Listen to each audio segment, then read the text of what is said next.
Liksiyelerimizi tamamlaştırmaz hürmetlik vatandaş. Genç İslah 2022 yıl 6. ayının 19. günü. Endeki mavzumunda Reis Xi Jinping'nin qayta saylanışıga kızıl çarak yakıldı.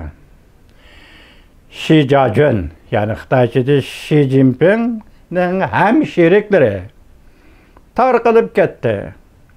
Her bir taraf duruş doğrusida ifade bildirdi. Mavzuluq Tor filmi 6. ayının 19. günü YouTube'da ilan kılındı. Abdurı Cansınca. Xi Jinping siyasi büro yığınını muddetten burun çakırdı. Yani bir mavzu. Adetki'den gayri signal tarqatdı. Mavzulu haber 6. ayının 18. günü Vanvi Tor bitidi ilan kılındı. Haber bundak başlandı. Cungo Kompartiyası 20. Qurultayı arpsıda Cungo Kompartiyasının yukarı katlamadaki söz hareketler dikkat qozgımakta. Alaqadar Cungo matbuatları 6. ayının 17. günü düştün burun Cungo Kompartiyası siyasi büronun yığınını çakırdı. Siyasi büronun yığınını çakırdı. Düştün kiyen 40. qatimlik kollektiv ögünüş uyuşturdu. Tahlilçiler bundak görsetdi. Aslida 6. ayının ahırda ötküzülüdüğün siyasi büro yığını tuyuksuzla 6. ayının 17. günü çakırıldı. Merkez Televizya stansiyası ulap anıltış programısı sürekli haberlerge asaslanğanda siyasi büronun 7 nefer azası şu günü yığınğa katnaşmadı. Siyasi büronun 7 nefer azası daimi emas azası 7 nefer azası şu günü 17. günü siyasi büroda çakırılan yığınğa katnaşmadı. Bu intayin gayri binormal bir iş idi. Ondan başka Xi Jinping'nin köreş vasıtası dep qaralgan xiyanetçilikке qarıştırışның yeni signal o'ttirg'i chiqdi.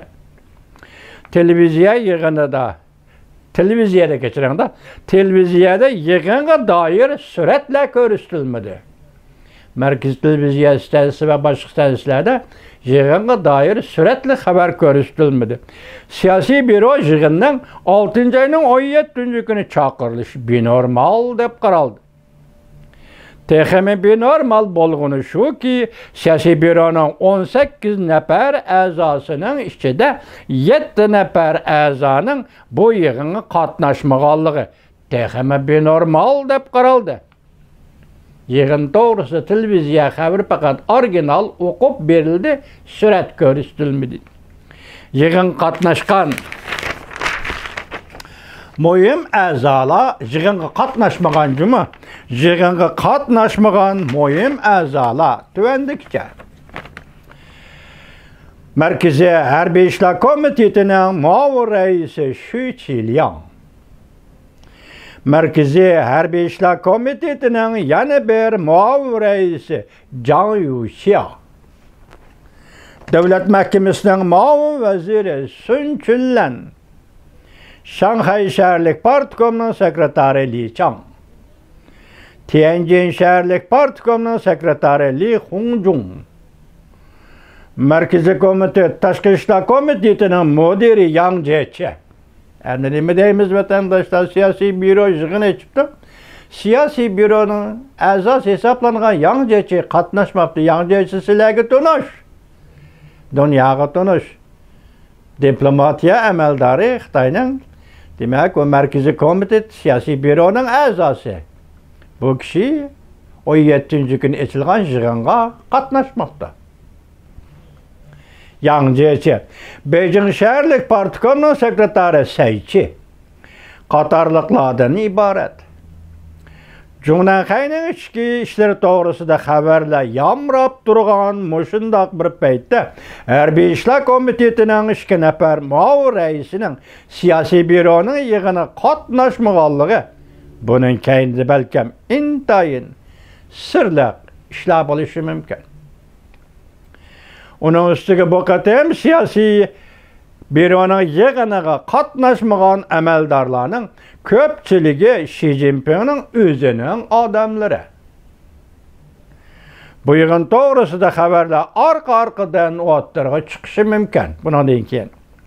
Yani dikkat kılıdığım bir mühim nokta. Xi Jinping kollektiv siyasi ügünüşke riyasetçilik kılganda iqtisadi cəhətdə çirikleşini eğizga aldı. Siyasi cəhətdə çirikleşini eğizga almadı. Ezelden eğizga algan emas, siyasi cəhətdə çirikleşti.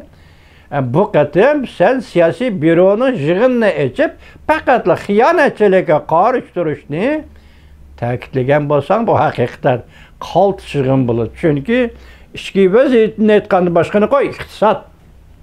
Tashqi vaziyatni aytganda bu besem butun dunyoga oshkor, ham jungolikning o'ziga oshkor. Bu to'g'rida to'xtalmay yana xiyonatchilik.